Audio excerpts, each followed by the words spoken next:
Something happens when we just let ourselves create. When we just allow our inner child to make whatever they've been dying to make, even if it's the mistakes that they make.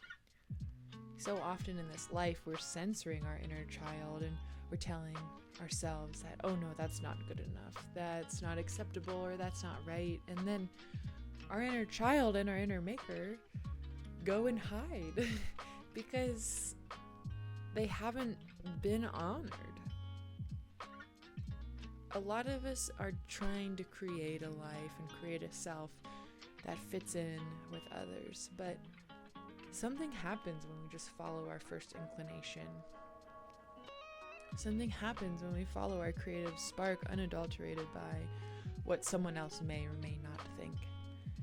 And yeah, sometimes those creations are a little messy and bring up something inside of us that makes us feel a little strange. Maybe makes us feel insecure. Maybe causes our inner child to come begging at our doorstep for validation that they are good enough, because maybe we didn't get that before. Maybe in that insecurity we try to cut our bangs and do our eyeliner. Maybe we try to change our whole wardrobe because something's brought up inside of us when we finally let our inner child out.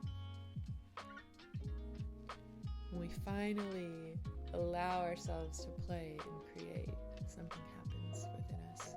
So deep, so profound.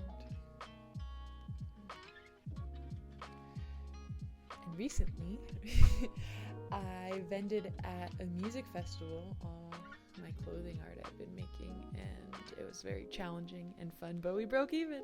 And we stared at the moon for a solid 2 hours one night.